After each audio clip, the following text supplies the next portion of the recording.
Hello students, ഈ വീഡിയോയിൽ നമ്മൾ ഡിസ്കസ് ചെയ്യാൻ പോകുന്നത് IAS 33 ഏർണിംഗ് പെർ ഷെയറിലെ ഡൈല്യൂട്ടഡ് EPSും അതുപോലെ ഓപ്ഷൻസും ആണ്. ഓക്കെ, സോ നമുക്ക് ആദ്യം ഡൈല്യൂട്ടഡ് EPS എന്ത് ചെയ്യാം, ഡിസ്കസ് ചെയ്യാം.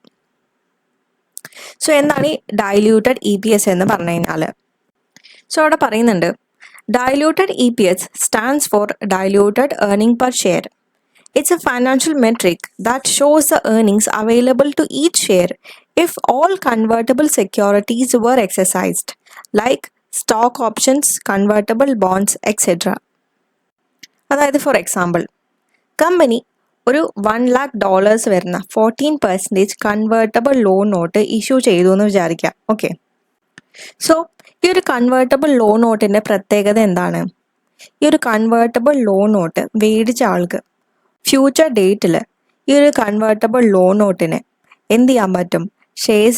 ഇത്രത്തോളം ഷെയർസിലോട്ട് കൺവേർട്ട് ചെയ്യാൻ പറ്റും. ഓക്കെ, സോ ഈ ഒരു കൺവേർട്ടബിൾ ലോൺ നോട്ട് മേടിച്ച ആൾക്ക് ഒരു പർട്ടിക്കുലർ ഡേറ്റിൽ എന്ത് ചെയ്യാൻ പറ്റും? ഈ ഒരു കൺവേർട്ടബിൾ ലോൺ നോട്ടിനെ ഇത്രത്തോളം ഷെയർസിലോട്ട് എന്ത് ചെയ്യാൻ പറ്റും? കൺവേർട്ട് ചെയ്യാൻ പറ്റും. ഓക്കെ, ഇനി നമ്മൾ ഏർണിംഗ് പെർ ഷെയർ കാൽക്കുലേറ്റ് ചെയ്യാൻ വേണ്ടിയിട്ട് യൂസ് ചെയ്യുന്ന ഇക്വേഷൻ എന്താണ്? Earning per share is equal to earnings divided by number of shares. Okay, so ഇപ്പം കമ്പനീൻ്റെ കയ്യിൽ ഒരു $10,000 ഏർണിങ്സ് ഉണ്ട് എന്ന് വിചാരിക്കാം. ആൻഡ് കമ്പനീൻ്റെ കയ്യിൽ ഇപ്പം ടോട്ടൽ നമ്പർ ഓഫ് ഷെയർസ് എന്ന് പറയുന്നത് 1,00,000 ഷെയർസ് ആണെന്ന് വിചാരിക്കാം. ഓക്കെ, സോ അപ്പോൾ എത്രയായിരിക്കും ഏർണിംഗ് പെർ ഷെയർ വരുന്നത്? 10,000 ഡിവൈഡഡ് ബൈ 1,00,000 ഷെയർസ് എത്രയാണ്? Which is equal to 0.1 cents വരും. ഓക്കെ, സോ 0.1 cents ആണ് ഏർണിംഗ് പെർ ഷെയർ എന്ന് പറയുന്നത്. ഇനി ഇവിടെ ഈ ഒരു കൺവേർട്ടബിൾ ലോൺ നോട്ടിൻ്റെ സിറ്റുവേഷൻ എടുക്കാം. ഓക്കെ, സോ കമ്പനി ഇക്കൊല്ലം കുറച്ച് കൺവേർട്ടബിൾ ലോൺ നോട്ട് എന്ത് ചെയ്തിട്ടുണ്ട്? ഇഷ്യൂ ചെയ്തിട്ടുണ്ട്. ഓക്കെ, ഇക്കൊല്ലം എന്ന് പറയുമ്പോൾ 2025 ഇഷ്യൂ ചെയ്തിരിക്കുന്നതെന്ന് വിചാരിക്കുക. ഓക്കെ, ആൻഡ് ഈ ഒരു കൺവേർട്ടബിൾ ലോൺ നോട്ട് മേടിച്ച ആൾക്ക് 2026 ഇയർ സ്റ്റാർട്ടിൽ എന്ത് ചെയ്യാൻ പറ്റും? ഈ ഒരു കൺവേർട്ടബിൾ ലോൺ നോട്ടിനെ ഷെയർസിലോട്ട് കൺവേർട്ട് ചെയ്യാൻ പറ്റും. ഓക്കെ, സോ ഷെയർസിലോട്ട് കൺവേർട്ട് ചെയ്യുന്ന സമയത്ത് അത്രത്തോളം ഷെയർസ് കമ്പനീൻ്റെ കയ്യിൽ കൂടിയില്ലേ? കൂടി. സോ ഇവിടെ കമ്പനി $1,00,000 കൺവേർട്ടബിൾ ലോൺ നോട്ടാണ് ഇഷ്യൂ ചെയ്തിരിക്കുന്നത് എന്ന് വിചാരിക്കുക. ഓക്കെ, ആൻഡ് ഈ ഒരു കൺവേർട്ടബിൾ ലോൺ നോട്ടിനെ എങ്ങനെയാണ് ഷെയർസിലോട്ട് കൺവേർട്ട് ചെയ്യാൻ പറ്റുന്നത്? $10 ലോൺ നോട്ടിന് 2 ഷെയർസ് കിട്ടും എന്നാണ് പറയുന്നത്. ഓക്കെ, സോ അങ്ങനെ വരുന്ന സമയത്ത് ടോട്ടൽ ഷെയർസ് എത്രയായിരിക്കും കിട്ടുന്നുണ്ടാവുക?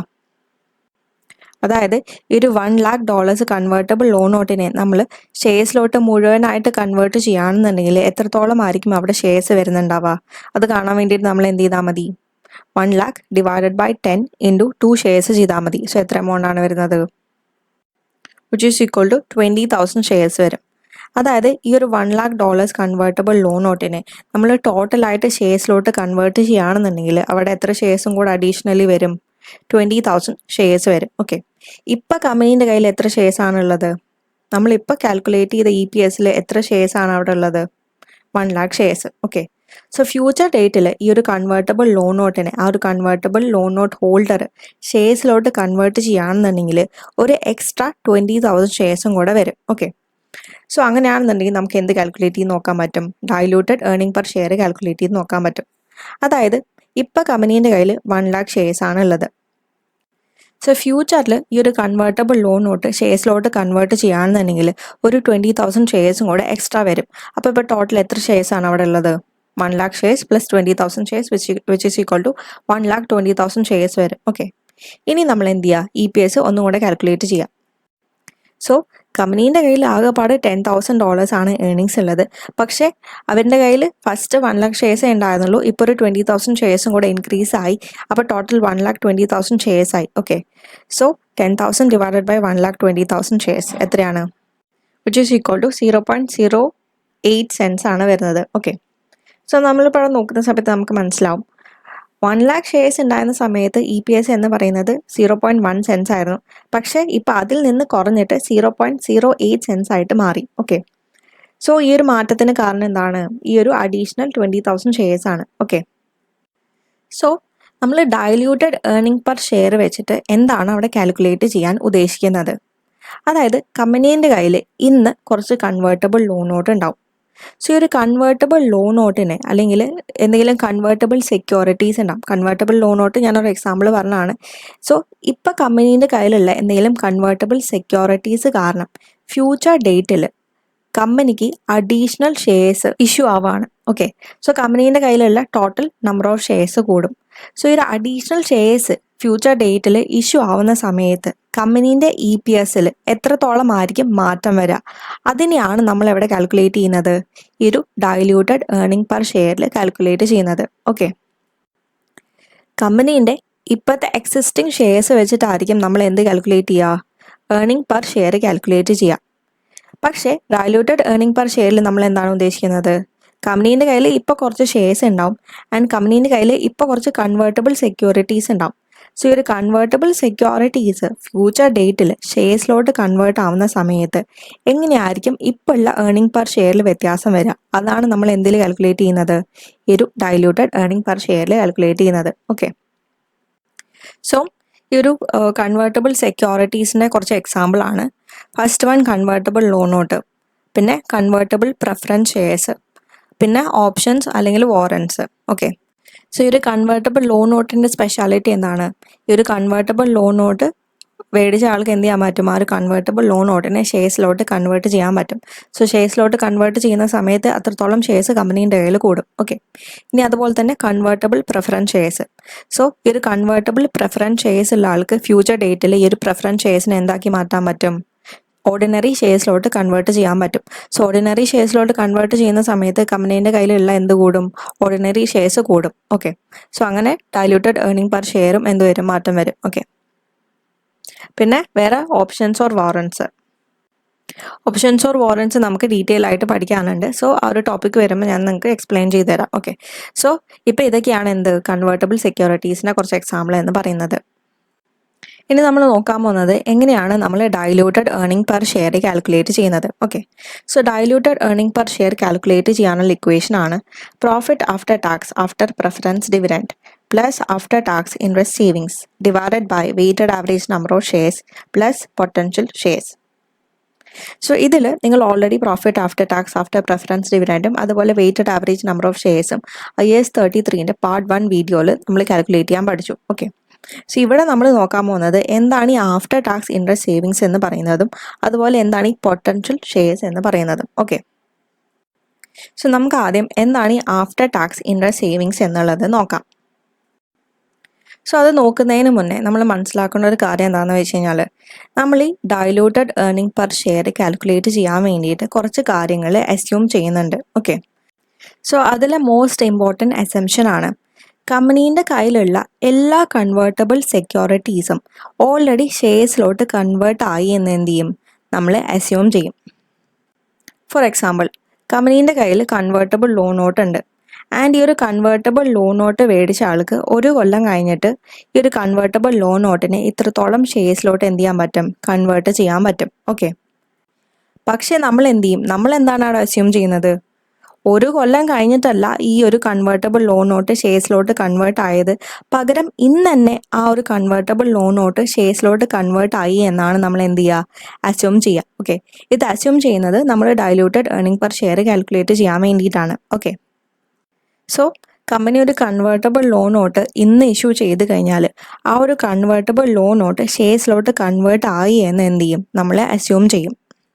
ഓക്കെ, ഇനി കമ്പനി ഒരു കൺവേർട്ടബിൾ ലോൺ നോട്ട് ഇഷ്യൂ ചെയ്ത് കഴിഞ്ഞാൽ ആ ഒരു കൺവേർട്ടബിൾ ലോൺ നോട്ട് മേടിച്ച ആൾക്ക് നമ്മൾ എന്ത് ചെയ്യും, എല്ലാ കൊല്ലവും ഇൻട്രസ്റ്റ് പേ ചെയ്യും. ഓക്കെ, ആൻഡ് ഈ ഒരു ഇൻട്രസ്റ്റിനെ നമ്മൾ എവിടെയാണ് കാണിക്കുക, ഈ ഒരു കൊടുക്കുന്ന ഈ ഒരു കൺവേർട്ടബിൾ ലോൺ നോട്ടിൻ്റെ മുകളിൽ കമ്പനി കൊടുക്കുന്ന ഈ ഒരു ഇൻട്രസ്റ്റിനെ നമ്മൾ സ്റ്റേറ്റ്മെൻറ്റ് ഓഫ് പ്രോഫിറ്റ് ഓർ ലോസിൽ ഫൈനാൻസ് കോസ്റ്റ് എന്ന് പറഞ്ഞിട്ട് ഒരു എക്സ്പെൻസ് ആയിട്ട് എന്ത് ചെയ്യും, പ്രോഫിറ്റിൽ നിന്ന് കുറയ്ക്കും. ഓക്കെ, ഇനി നമ്മൾ diluted earning per share calculate ചെയ്യാൻ വേണ്ടിയിട്ട് അസ്യൂം ചെയ്യുന്നത് നമ്മളൊരു കൺവേർട്ടബിൾ സെക്യൂരിറ്റി ഇന്ന് ഇഷ്യൂ ചെയ്ത് കഴിഞ്ഞാൽ അതിന് ഓൾറെഡി ഷെയർസിലോട്ട് കൺവേർട്ട് ചെയ്തു എന്നാണ് നമ്മൾ അസ്യൂം ചെയ്യുക. ഓക്കെ, സോ ഇവിടെ ഈ ഒരു കൺവേർട്ടബിൾ ലോൺ നോട്ടിൻ്റെ കേസിൽ company convertible loan note issue ചെയ്തു. Okay, so company convertible loan note issue ചെയ്തു ആൻഡ് ആ ഇഷ്യൂ ചെയ്ത കൺവേർട്ടബിൾ ലോൺ നോട്ട് ഷെയർസിലോട്ട് കൺവേർട്ട് ആയി. സോ ഷെയർസിലോട്ട് കൺവേർട്ട് ആയി കഴിഞ്ഞാൽ പിന്നെ ഈ ഒരു കൺവേർട്ടബിൾ ലോൺ നോട്ടിൻ്റെ മുകളിൽ നമ്മൾ ഇൻട്രസ്റ്റ് കൊടുക്കേണ്ട ആവശ്യമുണ്ടോ, അതായത് ആ ഒരു ഇഷ്യൂ ചെയ്ത എല്ലാ കൺവേർട്ടബിൾ ലോൺ നോട്ടും ഷെയർസിലോട്ട് കൺവേർട്ടായി. സോ ഷെയർസിലോട്ട് കൺവേർട്ട് ആയി കഴിഞ്ഞാൽ പിന്നെ നമ്മൾ അതിൻ്റെ മുകളിൽ ഇൻട്രസ്റ്റ് കൊടുക്കേണ്ട ആവശ്യമുണ്ടോ? ഇൻട്രസ്റ്റ് പേയ്മെൻറ്റ് നടത്തേണ്ട ആവശ്യമുണ്ടോ? ഇല്ല. അതുകൊണ്ട് തന്നെ അത്രത്തോളം ഇൻട്രസ്റ്റ് കുറയും, അത്രത്തോളം എക്സ്പെൻസ് കുറയും ആൻഡ് അത്രത്തോളം പ്രോഫിറ്റ് കൂടും. ഓക്കെ, ഇതിൻ്റെ ഒരു എക്സാമ്പിൾ നമുക്ക് നോക്കാം. സോ കമ്പനി ഒരു കൺവേർട്ടബിൾ ലോൺ നോട്ടിൻ്റെ മുകളിൽ $1000 ആണ് ഇൻട്രസ്റ്റ് പേയ്മെൻറ്റ് കൊടുക്കുന്നതെന്ന് വിചാരിക്കാം. ഓക്കെ, ആൻഡ് ഈ $1000 നമ്മൾ എവിടെയാണ് കാണിക്കുക? സ്റ്റേറ്റ്മെൻറ്റ് ഓഫ് പ്രോഫിറ്റ് ഓർ ലോസിൽ ഫൈനാൻസ് കോസ്റ്റ് എന്ന് പറഞ്ഞിട്ട് ഒരു എക്സ്പെൻസ് ആയിട്ട് കാണിക്കും. ഓക്കെ, ആൻഡ് ഈ $1000 നമ്മൾ എക്സ്പെൻസ് ആയിട്ട് കാണിച്ചു ആൻഡ് ആ കൊല്ലത്തെ പ്രോഫിറ്റ് എന്ന് പറയുന്നത് $5000 ആണെന്ന് വിചാരിക്കാം. ഓക്കെ, ഇനി നമ്മൾ diluted earning per share calculate ചെയ്യാൻ വേണ്ടിയിട്ട് അസ്യൂം ചെയ്യുന്നത് എല്ലാ കൺവേർട്ടബിൾ സെക്യൂരിറ്റീസും ഷെയർസിലോട്ട് കൺവേർട്ട് ആയി എന്നാണ്. ഓക്കെ, സോ ഷെയർസിലോട്ട് കൺവേർട്ട് ആയി കഴിഞ്ഞാൽ നമ്മൾ എന്ത് കൊടുക്കേണ്ട ആവശ്യമില്ല? ഈ ഒരു ഫൈനാൻസ് കോസ്റ്റ് കൊടുക്കേണ്ട ആവശ്യമില്ല. ഓക്കെ, ഇതൊരു അസംഷൻ ആണ്. ഓക്കെ, സോ ഷെയർസിലോട്ട് കൺവേർട്ട് ആയി കഴിഞ്ഞാൽ ഈ ഒരു ഫൈനാൻസ് കോസ്റ്റ് ആയ 1000 കമ്പനിക്ക് കൊടുക്കേണ്ട ആവശ്യമുണ്ടോ? ഇല്ല. അപ്പം ഈ ഒരു 1000 അവിടെ എക്സ്പെൻസ് ആയിട്ട് കാണിച്ചത് പോവും. അപ്പോൾ എത്രത്തോളം പ്രോഫിറ്റ് ആയിരിക്കും കമ്പനിക്ക് ഉണ്ടാവുക? 1000 കുറച്ച് എമൗണ്ട് എന്ന് പറയുന്നത് 5000 ആണ്. ഓക്കെ, സോ 1000 എക്സ്പെൻസ് കുറഞ്ഞു കഴിഞ്ഞാൽ അത്രത്തോളം പ്രോഫിറ്റ് കൂടില്ലേ? കൂടും. സോ എത്രത്തോളമാണ് കൂടുക പ്രോഫിറ്റ്? അപ്പോൾ 5000 നിന്ന് 6000 ആവും. ഓക്കെ, ഇനി ടാക്സ് പെർസെൻറ്റേജ് എന്ന് പറയുന്നത് ഒരു 20% ആണെന്ന് വിചാരിക്കാം.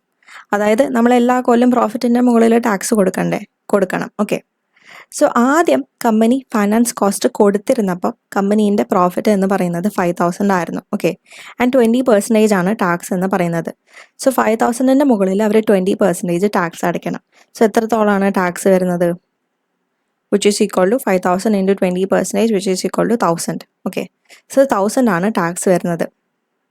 ഇനി ഈ ഒരു കൺവേർട്ടബിൾ ലോൺ നോട്ട്സ് എല്ലാം ഷെയർസിലോട്ട് കൺവേർട്ട് ചെയ്തു എന്ന് നമ്മൾ അസ്യൂം ചെയ്ത് കഴിഞ്ഞാൽ ഈ ഒരു ഫൈനാൻസ് കോസ്റ്റ് ആയ 1000 നമുക്ക് കൊടുക്കേണ്ട ആവശ്യമില്ല. അപ്പോൾ കമ്പനീൻ്റെ പ്രോഫിറ്റ് എന്ന് പറയുന്നത് 6000 ആയിരിക്കും. ഓക്കെ, സോ ഈ ഒരു 6000 മുകളിൽ അപ്പം നമ്മൾ ടാക്സ് കൊടുക്കണം. ഓക്കെ, സോ 6000 into 20% എത്രയാണ്? which is equal to 1200. Okay, so നമുക്ക് ഇവിടുന്ന് എന്താണ് മനസ്സിലാക്കാൻ കഴിയുന്നത്? കമ്പനീൻ്റെ പ്രോഫിറ്റ് എത്രത്തോളം കൂടി അത്രത്തോളം ടാക്സും എന്തായിട്ടുണ്ട്? അവിടെ കൂടുതൽ കൊടുക്കേണ്ടി വന്നിട്ടുണ്ട്. കമ്പനീൻ്റെ പ്രോഫിറ്റ് എന്ന് പറയുന്നത് 5000 ആയിരുന്നപ്പോൾ നമ്മൾ 1000 ആയിരുന്നു ടാക്സ് കൊടുത്തിരുന്നത്. പക്ഷേ ഇപ്പോൾ കമ്പനീൻ്റെ പ്രോഫിറ്റ് 6000 ആയപ്പോൾ നമ്മൾ 1200 ആണ് ടാക്സ് കൊടുക്കുന്നത്. ഓക്കെ, സോ പ്രോഫിറ്റ് കൂടിയപ്പോൾ അത്രത്തോളം ടാക്സും നമ്മൾ കൂടുതൽ കൊടുക്കേണ്ടി വരികയാണ്. സോ ഞാൻ പറഞ്ഞു വന്നത് ഇവിടെ ഈ ഒരു ഫൈനാൻസ് കോസ്റ്റ് 1000 ഇല്ലാത്തത് കൊണ്ട് എനിക്കൊരു 1000 പ്രോഫിറ്റിൽ കൂടുതൽ കിട്ടി. ഓക്കെ, സോ 1000 എക്സ്ട്രാ എനിക്ക് ഏർണിങ്സ് കിട്ടി. അതായത് ഈ ഒരു കൺവേർട്ടബിൾ ലോൺ നോട്ടിനെ ഷെയർസിലോട്ട് കൺവേർട്ട് ആയി കഴിഞ്ഞാൽ അതിൻ്റെ മുകളിൽ ഞാൻ ഫൈനാൻസ് കോസ്റ്റ് അടയ്ക്കേണ്ട ആവശ്യമില്ല. അതുകൊണ്ട് തന്നെ എനിക്ക് 1000 എന്ത് കിട്ടി? കൂടുതൽ പ്രോഫിറ്റ് കിട്ടി. പക്ഷേ കൂടുതൽ പ്രോഫിറ്റാണ് അവിടെ വന്നതെങ്കിൽ ടാക്സും കൂടും, ടാക്സിൻ്റെ എമൗണ്ടും കൂടും അല്ലേ? സോ ഈ ഒരു 1000 അവിടെ എനിക്ക് ഏർണിങ്സ് കിട്ടിയെങ്കിൽ പോലും അതിൻ്റെ മുകളിൽ ഞാൻ ടാക്സ് അടയ്ക്കണം. സോ എത്രയാണ് നമ്മൾ ടാക്സ് അടയ്ക്കേണ്ടത്? ടാക്സ് എന്ന് പറയുന്നത് 20% ആണ്. ഓക്കെ, സോ ഒരു എക്സ്ട്രാ 1000 ഞാൻ അവിടെ ഏൺ ചെയ്തെങ്കിൽ പോലും ആ ഒരു എക്സ്ട്രാ 1000ൻ്റെ മുകളിലും ഞാൻ ടാക്സ് അടയ്ക്കണം. ഓക്കെ, എന്നിട്ടുള്ള എമൗണ്ട് ആണ് എൻ്റെ ആക്ച്വൽ സേവിങ്സ് എന്ന് പറയുന്നത്, അല്ലെങ്കിൽ ആക്ച്വൽ ഏർണിങ്സ് എന്ന് പറയുന്നത്. ഓക്കെ, സോ ഇവിടെ ഈ ഒരു 1000 ഏർണിങ്സിൻ്റെ മുകളിൽ ഞാൻ എത്രത്തോളമാണ് അപ്പോൾ ടാക്സ് അടയ്ക്കേണ്ടത്? 1000 into 20%, which is equal to എത്രയാണ്? 200. ഓക്കെ, സോ ഞാൻ അവിടെ ഒരു 1000 ഈ ഒരു കൺവേർട്ടബിൾ ലോൺ നോട്ട് ഷെയർസിലോട്ട് കൺവേർട്ട് ആയി കഴിഞ്ഞാൽ ഈ ഒരു 1000 ഞാൻ അവിടെ സേവ് ചെയ്തെങ്കിൽ പോലും ആ ഒരു 1000 എക്സ്ട്രാ പ്രോഫിറ്റിൻ്റെ മുകളിൽ ഞാൻ ടാക്സ് അടയ്ക്കണം. ഓക്കെ, സോ അങ്ങനെ ടാക്സ് അടച്ചപ്പം ഈ ഒരു എക്സ്ട്രാ 1000ൻ്റെ മുകളിൽ ഞാൻ അടച്ച ടാക്സ് എന്ന് പറയുന്നത് 200 ആണ്. ഓക്കെ, സോ ഈ ഒരു ടാക്സ് കൊടുത്ത് കഴിഞ്ഞിട്ടുള്ള എമൗണ്ട് അല്ലേ എൻ്റെ അവിടെ ആക്ച്വൽ സേവിങ്സ് എന്ന് പറയുന്നത്? അതെ, സോ എത്രയാണ് എൻ്റെ ആക്ച്വൽ സേവിങ്സ് അവിടെ വരുന്നത്? 1000 ആണ് ഞാൻ അവിടെ എക്സ്ട്രാ ഏൺ ചെയ്തത്. സോ ആ ഒരു എക്സ്ട്രാ ഏൺ ചെയ്തതിൻ്റെ മുകളിൽ ഞാൻ 20% ടാക്സ് അടയ്ക്കണം. സോ ടാക്സ് എന്ന് പറയുന്നത് 200 ആണ് അപ്പോൾ വന്നത്. So 1000 - 200, which is equal to എത്രയാണ്? 800. സോ ഞാൻ എക്സ്ട്രാ സേവ് ചെയ്തതിൻ്റെ മുകളിൽ ഞാൻ ടാക്സ് അടച്ച് കഴിഞ്ഞിട്ട് എനിക്ക് ആക്ച്വലി ഉള്ള സേവിങ്സ് എന്ന് പറയുന്നത് അവിടെ 800 ആണ്. ഓക്കെ, സോ ഇതിനെയാണ് നമ്മൾ എന്ന് പറയുന്നത് ആഫ്റ്റർ ടാക്സ് ഇൻട്രസ്റ്റ് സേവിങ്സ്. അതായത് നമ്മളൊരു diluted earning per share calculate ചെയ്യാൻ വേണ്ടിയിട്ട് അസ്യൂം ചെയ്യുന്നതാണ് കമ്പനീൻ്റെ കയ്യിലുള്ള എല്ലാ കൺവേർട്ടബിൾ സെക്യൂരിറ്റീസും ഷെയർസിലോട്ട് കൺവേർട്ട് ആയി എന്ന്. ഓക്കെ, സോ ഈ ഒരു കൺവേർട്ടബിൾ ലോൺ നോട്ടിൻ്റെ കേസിൽ നമ്മളൊരു കൺവേർട്ടബിൾ ലോൺ നോട്ട് ഇഷ്യൂ ചെയ്ത് കഴിഞ്ഞാൽ അതിൻ്റെ മുകളിൽ നമ്മൾ എല്ലാ കൊല്ലവും ഫൈനാൻസ് കോസ്റ്റ് കൊടുക്കണം. ഓക്കെ, പക്ഷേ നമ്മൾ diluted earning per share calculate ചെയ്യാൻ വേണ്ടിയിട്ട് അസ്യൂം ചെയ്യുന്നതാണ് ഈ ഒരു കൺവേർട്ടബിൾ ലോൺ നോട്ട് ഓൾറെഡി ഷെയർസിലോട്ട് കൺവേർട്ട് ആയി എന്ന്. സോ ഓൾറെഡി ഷെയർസിലോട്ട് കൺവേർട്ട് ആയെങ്കിൽ പിന്നെ നമ്മൾ അതിൻ്റെ മുകളിൽ എന്ത് കൊടുക്കേണ്ട ആവശ്യമില്ല, ഫൈനാൻസ് കോസ്റ്റ് കൊടുക്കേണ്ട ആവശ്യമില്ല. ഓക്കെ, സോ അങ്ങനെ ഞാൻ അവിടെ ഒരു 1000 ഫൈനാൻസ് കോസ്റ്റ് എന്ത് ചെയ്തു, സേവ് ചെയ്തു. സോ 1000 പ്രോഫിറ്റ് എൻ്റെ കൂടുതൽ കിട്ടി. ഓക്കെ, പക്ഷേ ഈ ഒരു 1000 പ്രോഫിറ്റ് അവിടെ കൂടിയെങ്കിൽ പോലും ഈ ഒരു 1000 ഏർണിങ്സിൻ്റെ മുകളിലും ഞാൻ ടാക്സ് കൊടുക്കണം. ഓക്കെ, സോ ടാക്സ് കൊടുത്തു കഴിഞ്ഞിട്ട് അവിടെ ആക്ച്വലി എത്രയാണോ എമൗണ്ട് ഞാൻ അവിടെ സേവ് ചെയ്യുന്നത് അതിനെയാണ് ഈ ഒരു 800 എന്ന് പറയുന്നത്. ആൻഡ് ഇതിനെയാണ് നമ്മൾ ആഫ്റ്റർ ടാക്സ് ഇൻട്രസ്റ്റ് സേവിങ്സ് എന്ന് പറയുന്നത്. ഓക്കെ, ഇനി അടുത്തത് എന്താണ് പൊട്ടൻഷ്യൽ ഷെയർസ് എന്ന് പറഞ്ഞു കഴിഞ്ഞാൽ, അതായത് നമ്മൾ diluted earning per share calculate ചെയ്യാൻ വേണ്ടിയിട്ട് യൂസ് ചെയ്യുന്ന ഇക്വേഷൻ ആണ് profit after tax after preference dividend plus after tax interest savings divided by weighted average number of shares plus potential shares. Okay, so ഇതിൽ ഓൾറെഡി നമുക്ക് profit after tax after preference dividend അറിയാം. ഇപ്പം after tax interest savings എന്താണ് നമ്മൾ നോക്കി, പിന്നെ weighted average number of shares എന്താണ് നമുക്കറിയാം. ഇനി അടുത്തത് എന്താണ് പൊട്ടൻഷ്യൽ ഷെയർസ് എന്ന് പറഞ്ഞു കഴിഞ്ഞാൽ, സോ പൊട്ടൻഷ്യൽ ഷെയർസ് എന്താണെന്ന് നമ്മൾ തുടക്കത്തിൽ തന്നെ പറഞ്ഞിട്ടുണ്ടായിരുന്നു. അതായത് തുടക്കത്തിൽ നമ്മളൊരു 1 lakh കൺവേർട്ടബിൾ ലോൺ നോട്ടിൻ്റെ എക്സാമ്പിൾ പറഞ്ഞു. ഒരു എക്സാമ്പിൾ എടുക്കുക. സോ അവിടെ എന്താണ് പറയുന്നത്, ഈ ഒരു 1 lakh കൺവേർട്ടബിൾ ലോൺ നോട്ടിനെ നമ്മൾ ഷെയർസിലോട്ട് കൺവേർട്ട് ചെയ്യുകയാണെന്നുണ്ടെങ്കിൽ അവിടെ ടോട്ടൽ എത്ര ഷെയർസ് ആണ് വരുന്നത്, which is equal to 20,000 shares. So ഇതിനെയാണ് നമ്മൾ എന്ന് പറയുന്നത് പൊട്ടൻഷ്യൽ ഷെയർസ്. അതായത് എക്സിസ്റ്റിംഗ് കൺവേർട്ടബിൾ സെക്യൂരിറ്റീസിനെ നമ്മൾ ഷെയർസിലോട്ട് കൺവേർട്ട് ചെയ്യുകയാണെന്നുണ്ടെങ്കിൽ അവിടെ എത്രത്തോളമാണ് ഷെയർസ് ഇഷ്യൂ ആവുന്നത് അതിനെയാണ് നമ്മൾ എന്ത് പറയുന്നത്, പൊട്ടൻഷ്യൽ ഷെയർസ്. ഓക്കെ, സോ നമുക്കിപ്പം diluted earning per share calculate ചെയ്യാനുള്ള എല്ലാ ഇക്വേഷനും റെഡി ആയിട്ടുണ്ട്. ഓക്കെ, ഇനി നമുക്ക് എന്ത് ചെയ്യാം, ഇനി നമുക്ക് ഒരു പ്രോബ്ലം വെച്ചിട്ട് ഇതിനെ കുറച്ചും കൂടെ ബെറ്റർ ആയിട്ട് എക്സ്പ്ലെയിൻ ചെയ്യാം. Okay, so example. In 2017, Farako had a basic earning per share of $1.05 based on earnings of $1,05,000 and $1 ordinary $1 shares. It also had an issue $40,000 15% convertible loan stock, which is convertible in 2 years' time at the rate of 4 ordinary shares for every $5 of stock. The rate of tax is 30%. So, എന്തൊക്കെയാണ് ക്വസ്റ്റ്യനിൽ പറയുന്നത്, 2017 ഫറാക്കോന്റെ basic EPS എന്ന് പറയുന്നത് $1.05 ആണ്. Okay, and ഇത് അവർ calculate ചെയ്തത് എന്തൊക്കെ വെച്ചിട്ടാണ്, ഏർണിങ്സ് എന്ന് പറയുന്നത് $1,05,000 ആണ് ആൻഡ് ഓർഡിനറി ഷെയർസ് എന്ന് പറയുന്നത് $1,00,000 ആണ്. Okay, so $1,05,000 divided by 1 lakh shares ചെയ്ത സമയത്ത് നമുക്ക് അവർക്ക് എന്ത് കിട്ടി, ഏർണിംഗ് പെർ ഷെയർ ആയിട്ട് $1.05 കിട്ടി. ഓക്കെ, പിന്നെ അവിടെ പറയുന്നത് it also had an issue 40,000 15% convertible loan stock. അതായത് ആ ഒരു കൊല്ലം കമ്പനീൻ്റെ കയ്യിൽ എന്തുണ്ട്, കൺവേർട്ടബിൾ ലോൺ സ്റ്റോക്ക് ഉണ്ട്. ഓക്കെ, ടോട്ടൽ $40,000 വരുന്ന കൺവേർട്ടബിൾ ലോൺ സ്റ്റോക്ക് ആണുള്ളത്. ആൻഡ് ഇതിൻ്റെ മുകളിൽ അവർ ഇൻട്രസ്റ്റ് കൊടുക്കുന്നത് 15% ആണ്. ഓക്കെ, ആൻഡ് ഈ ഒരു കൺവേർട്ടബിൾ ലോൺ നോട്ടിനെ 2 years ടൈമിലാണ് കൺവേർട്ട് ചെയ്യാൻ പറ്റുന്നത്. അതായത് 2 കൊല്ലം കഴിഞ്ഞിട്ട് എന്ത് ചെയ്യാൻ പറ്റും, ഈ ഒരു കൺവേർട്ടബിൾ ലോൺ നോട്ടിനെ ഷെയർസിലോട്ട് കൺവേർട്ട് ചെയ്യാൻ പറ്റും.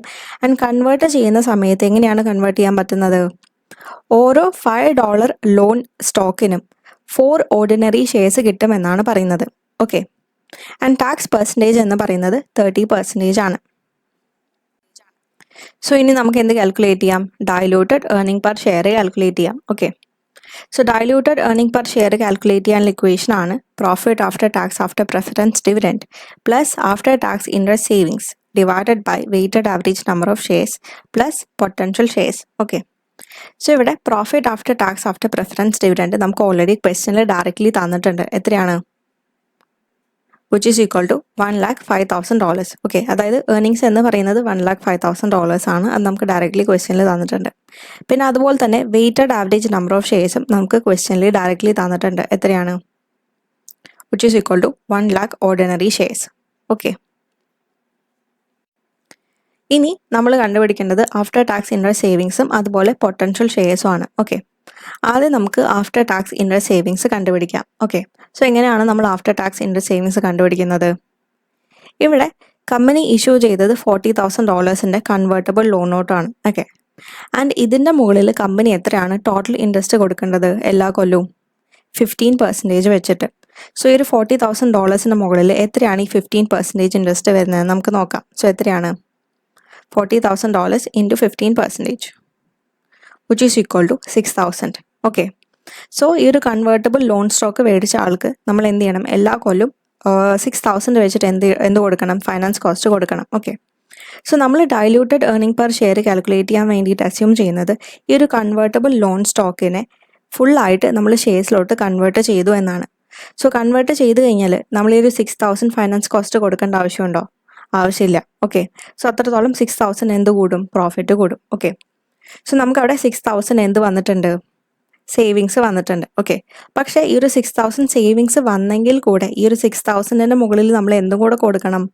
ടാക്സ് കൊടുക്കണം. ഓക്കെ, സോ ടാക്സ് കൊടുത്തു കഴിഞ്ഞിട്ടുള്ള എമൗണ്ട് ആണ് നമ്മൾക്ക് അവിടെ ഉണ്ടായിട്ടുള്ള ആക്ച്വൽ സേവിങ്സ് എന്ന് പറയുന്നത്. ഓക്കെ, സോ ഈ ഒരു 6,000 അവർക്ക് ഫൈനാൻസ് കോസ്റ്റ് കൊടുക്കേണ്ടി വരില്ല. സോ അത്രത്തോളം സേവിങ്സ് ആണ് അവിടെ ഉണ്ടായിട്ടുള്ളത്.